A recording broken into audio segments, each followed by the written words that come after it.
Bulletin का आगाज करें। खबर दें, हुक्मरान इत्तेहाद का तहरीक इंसाफ के खिलाफ ममनुआ फंडिंग पर इलेक्शन कमीशन के फैसले की रोशनी में मजीद कार्रवाई के लिए सुप्रीम कोर्ट से रुजू करने का फैसला। कानूनी और सियासी महाज पर पेशरफ्त के लिए सियासी और कानूनी कमेटियां कायम कर दी गई हैं। कमेटियों की सिफारिशात की रोशनी में आज वजीर आजम की जेर सदारत होने वाले इजलास में अहम फैसले किए जाएंगे। PTI की मरकजी क़यादत के नाम ECL में डाले जाने का इम्कान है। वजीर आजम की जेर सदारत इत्तेहादी जमातों के कायदीन का इजलास शुरू हुआ तो बलोचिस्तान में हेलीकॉप्टर हादसे में शहीद एहलकारों के इसाले स्वाब के लिए फातिह खानी की गई। बाद में इलेक्शन कमीशन ऑफ पाकिस्तान के फैसले की रोशनी में मजीद कार्रवाई के लिए सुप्रीम कोर्ट जाने का फैसला किया गया है। तमाम इत्तेहादी सुप्रीम कोर्ट से फुल कोर्ट तश्कील देने का मुतालबा करेंगे। तहरीक इंसाफ के खिलाफ इलेक्शन कमीशन के फैसले पर मजीद पेशरफ्त के लिए खुर्शीद शाह की सरबराही में सियासी और कानूनी कार्रवाई के लिए आजम नज़ीर तारड़ की सरबराही में कानूनी कमेटी कायम कर दी गई।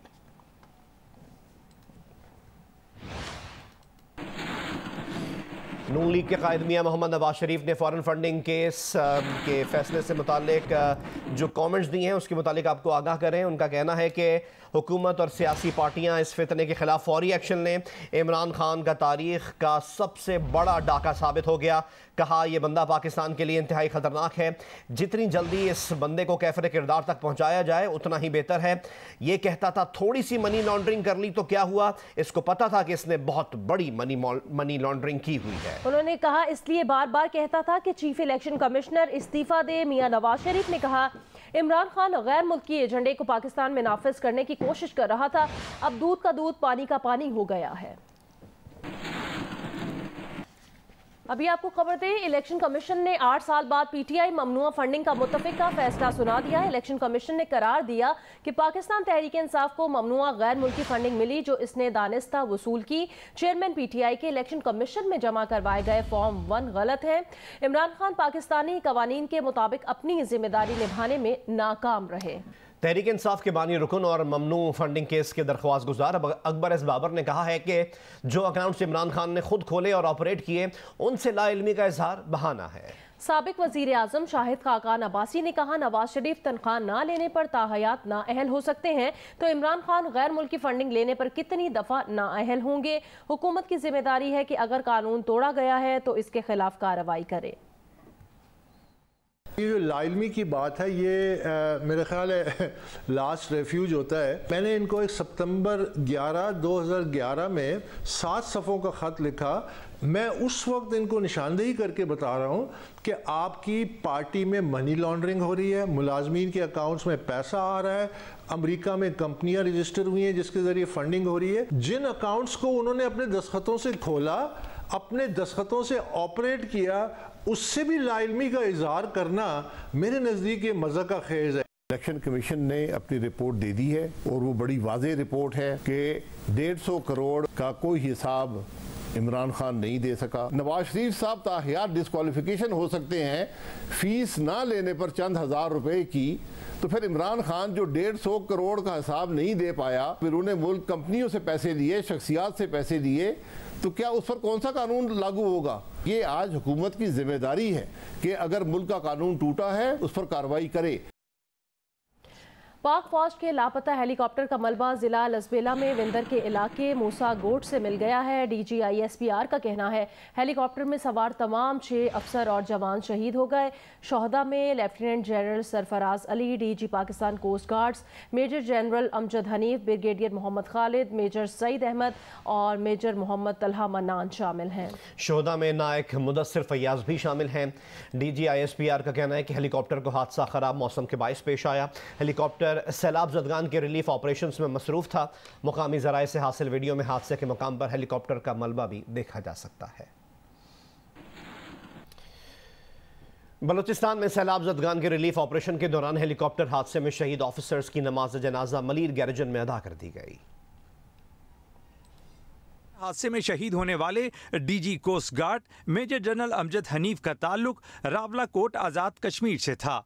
मेजर जनरल अमजद हनीफ ने 1994 में आज़ाद कश्मीर रेजिमेंट में कमीशन हासिल किया। शहीद ने बेवा, एक बेटे और 2 बेटियों को सोगवार छोड़ा है। शहीद commander engineer 12 corps brigadier Mohammad Khalid का ताल्लुक फैसलाबाद से था।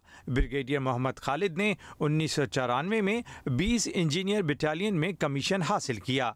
शहीद ने बेवा, 3 बेटियों और 3 बेटों को सोगवार छोड़ा है। शहीद पायलट मेजर सईद का ताल्लुक लाड़काना से है। उन्होंने बेवा, 1 बेटी और 1 बेटे को सोगवार छोड़ा है। हेलीकॉप्टर हादसे में शहीद होने वाले माविन पायलट मेजर मोहम्मद तलहा मन्नान ने बेवा और 2 बेटों को सोगवार छोड़ा है। क्रू चीफ नाइक मुदस्सिर फैयाज शहीद का ताल्लुक नारोवाल से है। उन्होंने बेवा को सोगवार छोड़ा है। हालिया सैलाब और बारिशों से बलूचिस्तान के जिला बोलान के शहर मच भी डूब गया है, जिससे 50,000 आबादी वाले मच का राब्ता क्वेटा और मुल्क के दीगर हिस्सों से गुज़िश्ता 2 हफ्तों से मुनक़ता है। मुतबादिल रास्ता न होने की वजह से मच के शहरियों को अशिया खुरोनोश की किल्लत का सामना है। जिला बोलान से सलमान अशरफ की रिपोर्ट देखिए। ये मनाजिर हैं ज़िला बोलान की तहसील मच के, जहाँ कौमी शाहराह से मिलाने वाला ये पुल गुज़िश्ता 2 हफ्तों से टूटा पड़ा है। माहिरीन तामीरात के मुताबिक सैलाबी पानी ने मच शहर को मिलाने वाले इस पुल के 7 फुट हिस्से को ज़मीन बोस कर दिया। इस पुल के टूटने और मुतबादिल रास्ते पर सैलाबी पानी जमा होने से मुसाफिरों को कई घंटे इंतज़ार करना पड़ता है। इसके अलावा मच तहसील के शहरियों का कहना है कि इन्हें अशिया खुदोनोश के हसूल और मरीजों को बरवक्त हस्पताल मुंतकिल करने में दुश्वारी का सामना है।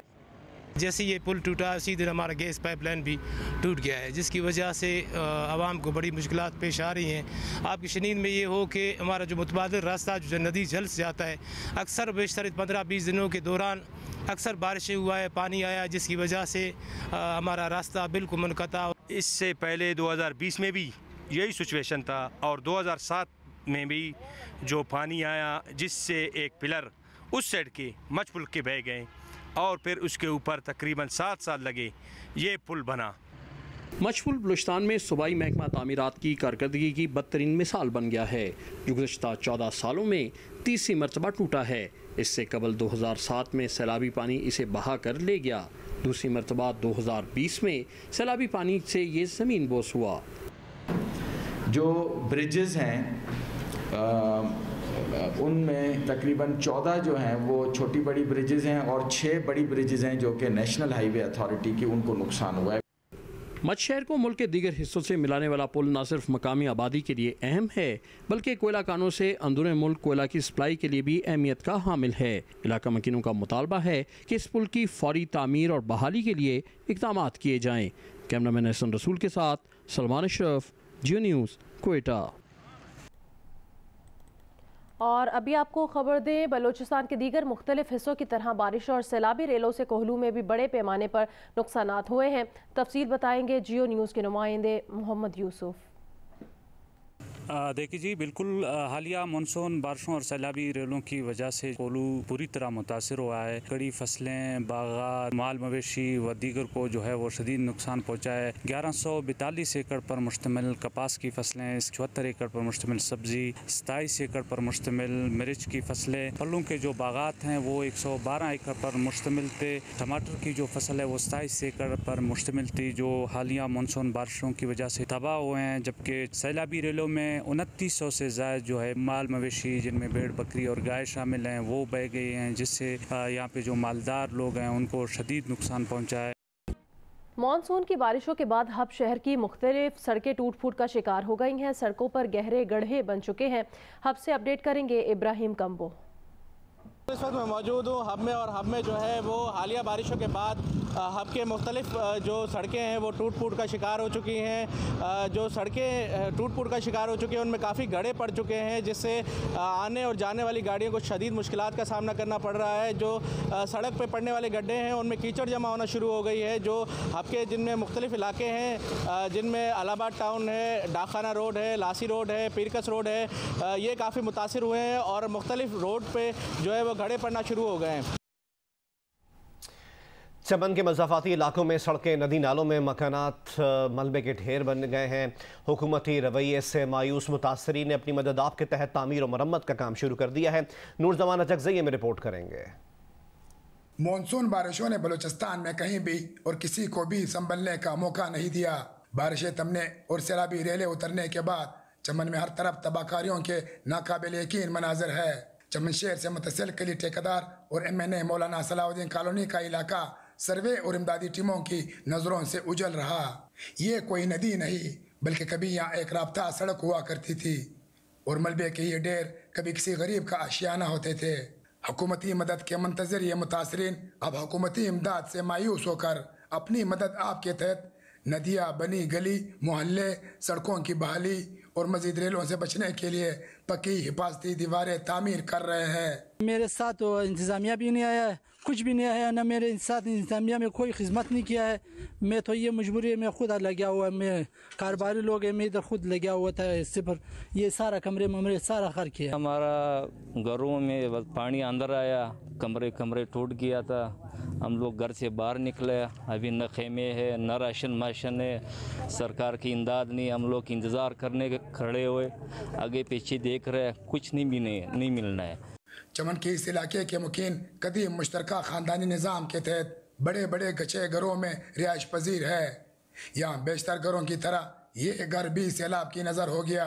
मानसून का सैलाबी रेला इस मकान के 8 कमरे और बच्चों की शादी के लिए जमा किए हुए नकदी, जेवर और दीगर कीमती सामान बहा ले गया। मकामी हुकूमत का कहना है कि इनके वसाइल महदूद है, मगर सच ये है कि नागहानी आफत की सूरत में बलूचिस्तान हुकूमत अमली तौर पर मुकम्मल मफलूज है। हुकूमत की जानिब से कागजी कार्रवाई तो हो रही है, लेकिन कोई नहीं जानता इमदाद का सैराब बलूचिस्तान के गरीब आवाम के लिए हकीकत कब बनेगा। कैमरा टीम के साथ नूरजमाना चिकजई, जियो न्यूज़, चमन।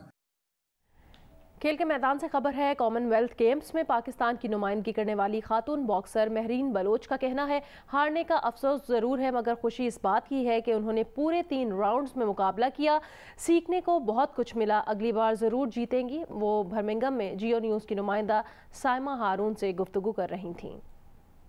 बहुत अच्छा ये एक्सपीरियंस रहा। मैं बैड लक कि मैं जीत तो नहीं सकी, बट 3 राउंड तक डटी रही, खड़ी रही उसके सामने। बहुत अच्छा एक्सपीरियंस मिला। मेरा फर्स्ट टाइम एक्सपीरियंस है कि मैंने कॉमनवेल्थ जैसे बड़े एक प्लेटफॉर्म में पार्टिसिपेट किया है, लेकिन सैड हूँ कि मैं आगे तक नहीं कह सकी, लेकिन खुश हूँ कि 3 राउंड तक खड़ी रही। इंशाल्लाह नेक्स्ट टाइम के लिए एक्सपीरियंस मिला। मुझे नहीं पता कि बॉक्सिंग है क्या, लेकिन जब मैंने स्टार्ट किया मैंने, तब मुझे शौक और ज़्यादा बढ़ता गया कि नहीं, क्योंकि हमें रिस्पॉन्स नहीं दिया जाता था ना। लोग कहते थे नहीं ये शौक के हद तक करते हैं, ये तो मर्दों का खेम है, लेकिन मैंने कहा उन्हें उनका ये जो सोच है वो चेंज करना है। तो इस तरह से मैं डटी रही और अल्हम्दुलिल्लाह मैंने 6 मंथ में नेशनल खेला, 6 मंथ की ट्रेनिंग में नेशनल खेला। उस तरह से फिर मैंने इंटरनेशनल खेला। फर्स्ट इंटरनेशनल था मेरा सैफ गेम नेपाल में, वहाँ पे खेला मैंने, ब्रॉन्ज मेडल हुई थी मैं वहाँ पे फर्स्ट टाइम। और इस तरह से अभी सेकंड इंटरनेशनल मुझे कॉमनवेल्थ जैसे बड़े प्लेटफॉर्म में चांस मिला। तो इस तरह से अभी लड़कों के मद्दे मुकाबले हम लोग जा रहे हैं, लड़कियाँ भी, तो लोग अब मान चुके हैं कि लड़कियाँ भी किसी से कम नहीं है। सिंध में 2 माह की मौसम गर्मा की तातीलात ख़त्म होने के बाद 1 अगस्त से तालीमी सरगर्मियों का आगाज़ हो गया, लेकिन हैदराबाद में सेंट टेक्स्ट बुक बोर्ड की किताबें दस्तयाब ही नहीं हैं, जिसके सबब तलबा और वालिदैन परेशान हैं। मज़ीद हमें रिपोर्ट करेंगे नुमाइंदा जियो न्यूज़ अली नईम।